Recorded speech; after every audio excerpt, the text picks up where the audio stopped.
Hello everyone, welcome back to another episode from TCG 353. My name is Jamie and today we are playing Red Blue Ace to see how it matches up against some OP16 meta contenders. The deck hasn't changed all that much, but the changes that have been made to it make it a much better deck. So if you like this video, do leave a like. If you want to subscribe, I'd appreciate you doing so. We just hit 500 subscribers, so thanks so much for all the support so far. Hope to get some more in the future. Let's talk about this game. It's up against Blue-Green Luffy, who is considered one of the better decks in the meta currently, and we are fortunate enough that on their first turn they don't have a bomb play or a dash wants to play out. However, on their second turn they do play out of Anna Ivankov, who searches, and finally they do get that bomb play out. They searched out a Jinbei as a 2-cost, so either they play it now or they keep it in hand for a 2k counter. On our first turn, by the way, what we did was we searched with the Moby Dick event and swung 9 at their leader, which they did take. Our opponents took 7 into our life there now, and we will counter with 1k and pass turn. Here we've got a nice curve play here for Yamato. Yamato play it down, draw 2 cards, attach it onto your leader. And also what's really great about this deck now is, for example, for our Zoro turn, next turn, what we can do is we can trash, or we could play out Zoro on curve, and with that then we can trash the Moby Dick event to attach arrested onto our leader, so we can still get the leader ability off. Our opponent's doing 6 into us, and we countered out of the first 7. They play out the Croc, bunch the bomb play back to hand, and play it out again to draw a card. And here they set 2 Dawn active with their Impel down ability, and either they play out a card or attach it to Ivankov, and they will choose to attach to Ivankov. We give them a 1k rather than the 2k. Here, I think the nice line would be to go just 6 into Ivankov. We unfortunately can't get the character rush up with Zoro because their characters are too low in power. But getting rid of the Ivankov would be quite nice. Yeah, I just like getting rid of the board with against you or Blue-Green Luffy. That being said, I didn't do that. Just there, I swung into their life twice. Our leader is 8,000 power, so bomb play is really the only body that threatens us. So us leaving Ivankov there, the only threat that poses at the moment is just being able to fulfill the condition for that 1-cost event that this Impel down Luffy uses. The bomb play swings into us, and we give them leader ability to trash a brick for 2k, and they use the Boa Hancock so that our Zoro can't be rested next turn. So our Zoro can't attack pretty much. And they swing 7 into our Yamato, and we give them counter for that. The reason we do that is because we are very keen on getting rid of the bomb play next turn, and if we just had the leader ability, it would be much harder to do so since they do have a blocker. We'll play out a Zoro here and trash the event to swing 9 into their body. Fortunately for us, the Boa Hancock does activate character rush for us, so we're able to swing into the bomb play quite easily, and here we will swing 9 into our opponent's life. We leave 1 Dawn up for our 1-cost event in hand, which once the conditions are met for us, will allow us to use 4,000 power counter on the leader, but importantly characters as well, so we can defend our board quite effectively. There is a high chance that they're going to be swinging into Yamato this turn because Yamato is lower powered than our leader. Luckily, that's not what we see first. They swing 9 into 8, and we'd be tempted to give them leader ability with this here, and we give them the new gate, which I do think was good in that sense. We're going to lose the Yamato, so we just let it go, and we'll see what our opponent wants to do here with their next turn. They play out a Dad's Bones, so they're looking to draw. Possibly they could use leader ability and Boa Hancock still. Now their board is scary, and the reason for that is because they have 5 individual Impel down characters on the board. So they can use the 7-cost event if they want to do next turn, which would be like very, very difficult for us to deal with. Especially with a Boa Hancock being unblockable as well. We don't have any more Zoros either, so us being an AK leader doesn't seem likely for next turn. Opponent is considering what to do. They activate the Dawn with their leader ability, and they could use a Boa Hancock, in all fairness, to rest the Zoro, but that would mean then that they don't have the leader ability active. What they do is they use a Crocodile, and that's their second Croc, and they use the 3-cost event, the 1-cost event, when you rest your Dawn and you freeze, just to freeze the Zoro.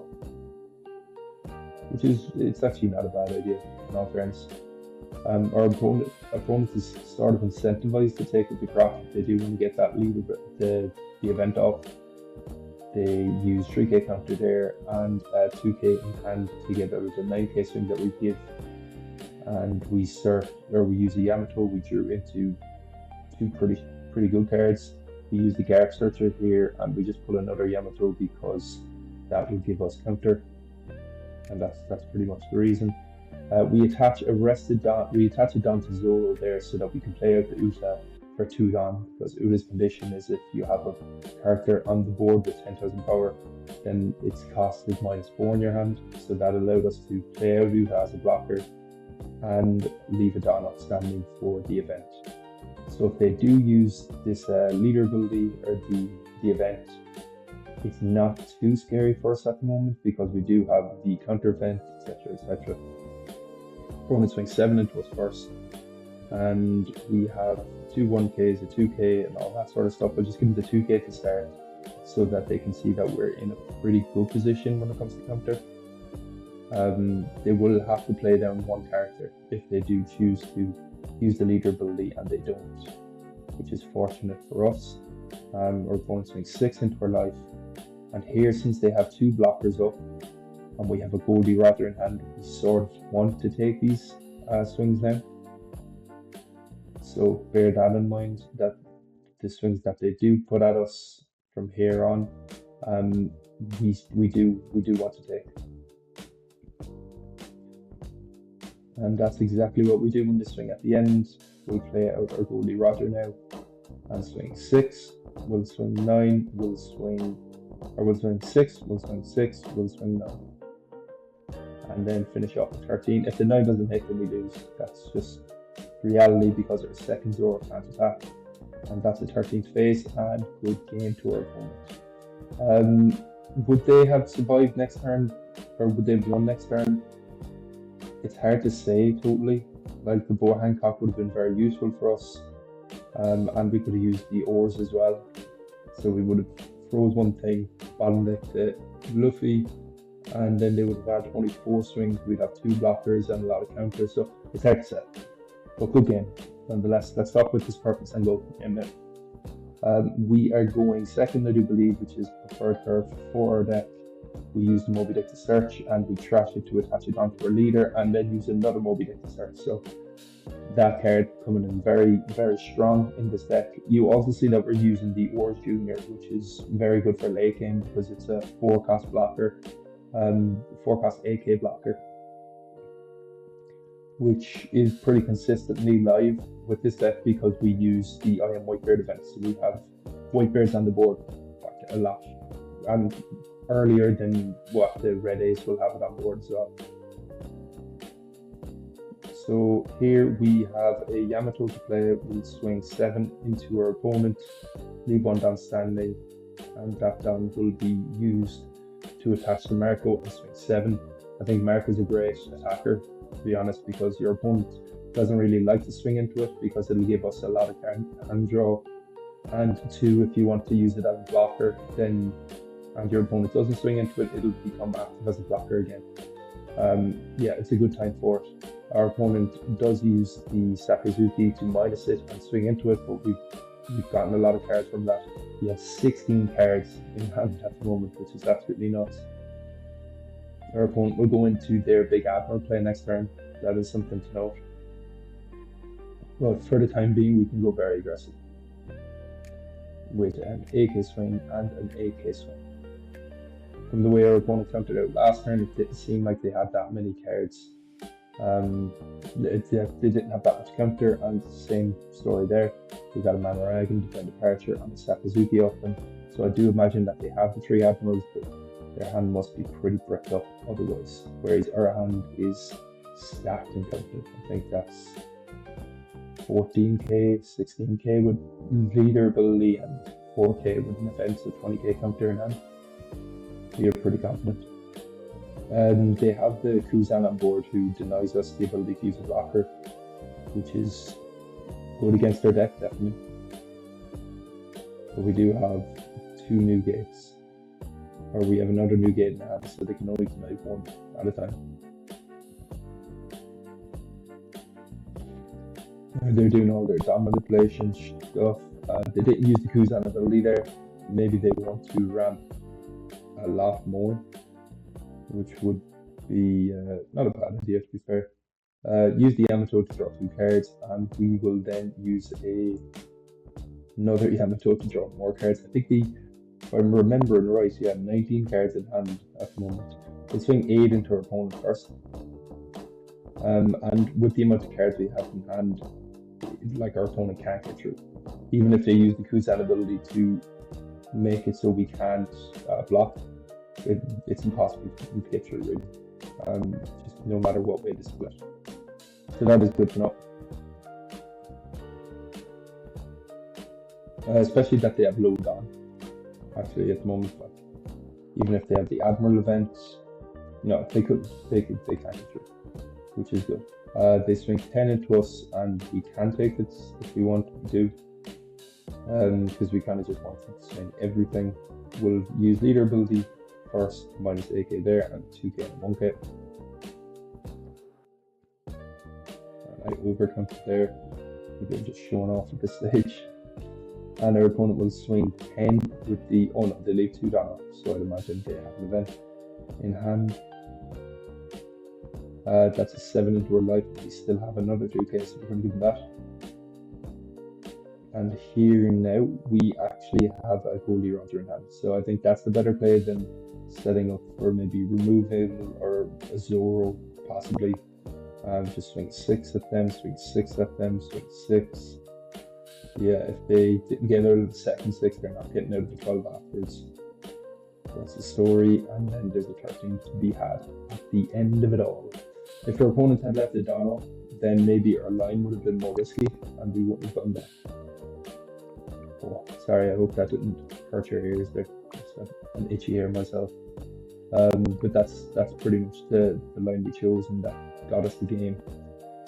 Here we have a quick game that just shows the power of the ace, especially when you get a really nice curve. And I do believe that this Moby Dick event, it gives you such a nice curve. Shame here, I forgot to attach it on, which was just totally my blunder. So we give them 2k and 1k to preserve the leader ability. So yeah, bit of a blunder there, sorry about that. We'll swing 7 at our opponent after playing an O's out on curve and trashing the stage to get the 1 rested on onto our leader. So our leader ability is live, and I do imagine we'll take a hit this turn, especially that they're swinging 9. So there'll be no cards trashed here, we'll just take this hit, draw 2 cards, and we draw into a very nice curve next turn, which is Yamato and Moby Dick to search. We have a new gate, so it would be, we already have 2 new gate events, so it's not very useful to get another one. However, if there was a new gate there, we probably would use that. Going to swing 6 into us, and we will trash something for counter. We're just deciding on what, and it's going to be the Arc Searcher, because they're going to swing 8 into us, and that is going to be a take. Yes, it is, and we draw 2 cards from that. Here we are going to use our I Am White Bird event. Just considering freezing it first, but personally I think using the I Am White Bird is better. But it could be that we went for another line. But yeah, using the I Am White Bird is better because we can freeze next turn. Anyway, our opponent would have to have multiple unblockables out to be able to fully get the better of us with that. And also our O's comes online if we get a white bird out early. So we've swung 3 8s on our 4th turn, which is massive. Very, very good aggression here from us. It looks like our opponent is on their 9 down turn, so I presume it's a Momonosuke turn. But possibly their trash isn't set up for it. I think that might be the case. Yeah, they have no ACOS in trash, and so our opponent just concedes. That is the thing with Yamato. I don't think it lacks consistency. It's just you have to always be working towards building up your trash. If your trash isn't built up, you can't really go into the late game all too well. However, if they did draw one, trash one with the Yamato ability from Momonosuke, they would have drawn into ACOS Yamato. So they should have kept playing. I do think that was the game for us though, because we were able to freeze their unblock the next turn and go very aggressive into their life. Good games all around. Let's talk about this last game against Black Yellow Teach, which is a little bit more fun, a bit more interesting. And here we did not blunder. We attached the rest of Dawn on our first turn, so that if our opponent does choose to swing 8k, then we will be able to get the leader. Looks like they're only going to swing 6, but still it kind of seems nice to take it anyway, so that's what we do. And their opponent considers swinging with a Van Auger, which probably wouldn't work out too well. They're after flooding the board with 1 costs, which I don't recommend if you guys do play Black Yamato Teach, because you want triggers in your hand to use leader ability, and 2, you want counter in your hand, of course. So they just gave us, in my mind, they gave us 2 1k counters by flooding the board that way.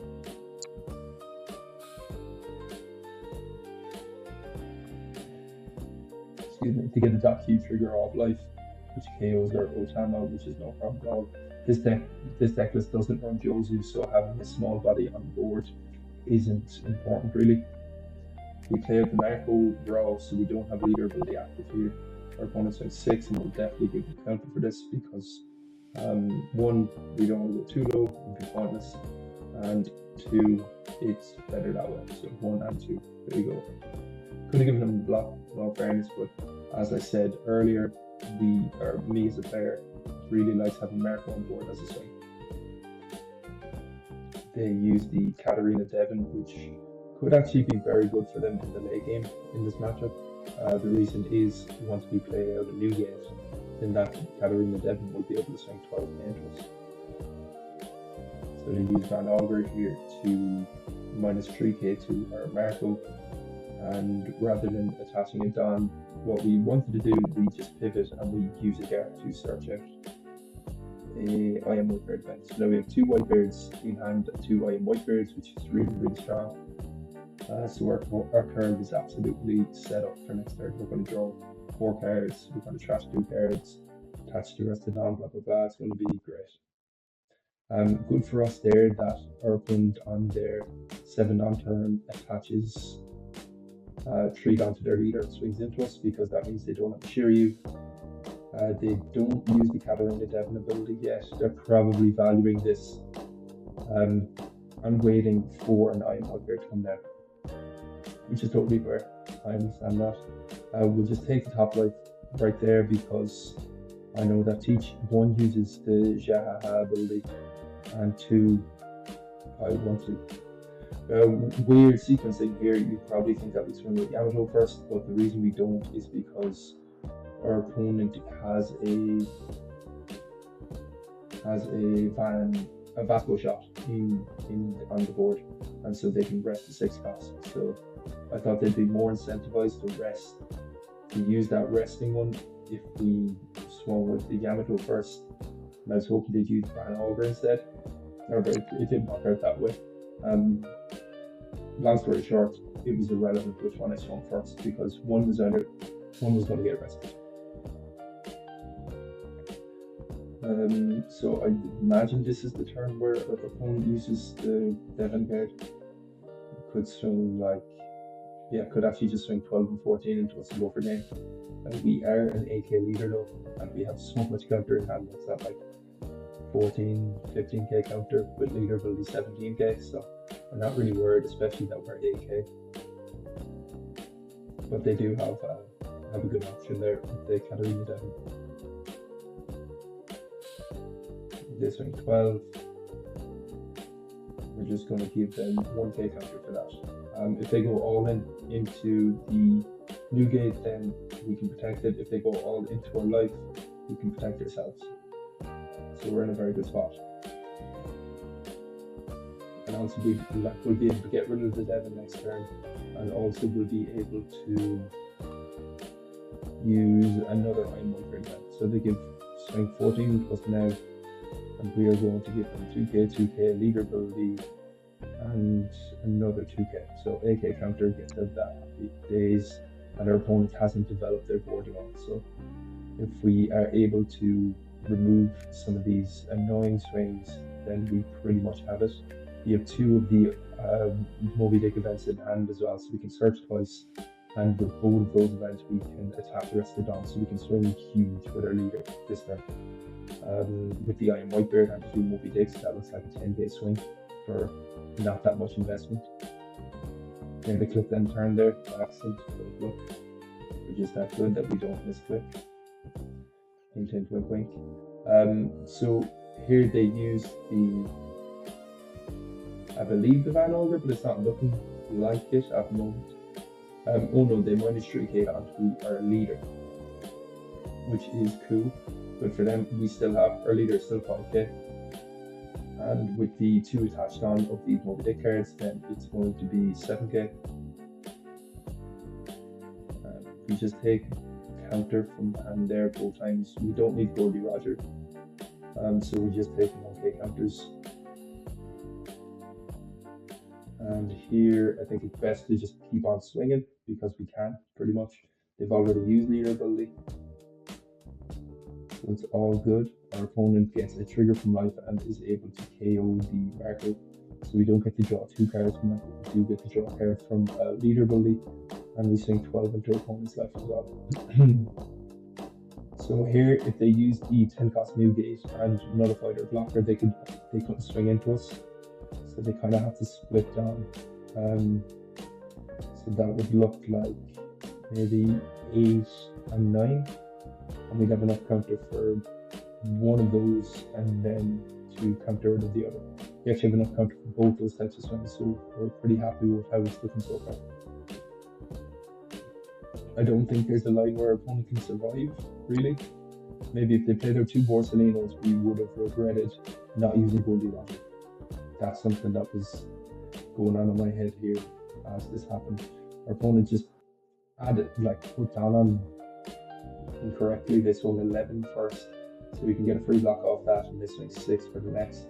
So good game to our opponent, and yeah, not many misplays to note there. I think keeping the Goldie Roger in hand is probably better. We didn't need another 1k counter because we would have used leader ability on a 1k anyway. So that was probably a thing to note. But yeah, I do think Red Blue Ace is in a really good spot in this meta, as it always is. It's just a really good deck. The draw power is there, the Moby Dick event is incredibly strong, and the Orange Junior card is so useful in this deck as well, because it's an AK swinger. After turn 4, you've seen the aggression that we had against that Yamato early on from using the Iron Whitebeard event and being able to swing 8, 8, 8. 3 8s in 1 turn is nuts. And it's a big blocker. So very good card in this deck, all in all. Thanks so much for watching. If you subscribe, I really appreciate it. I love when you guys are commenting as well, so keep the comments up, keep suggesting things, and I hope you guys keep watching and keep liking the content. I hope to see you in the next video, and until then, thank you. Goodbye.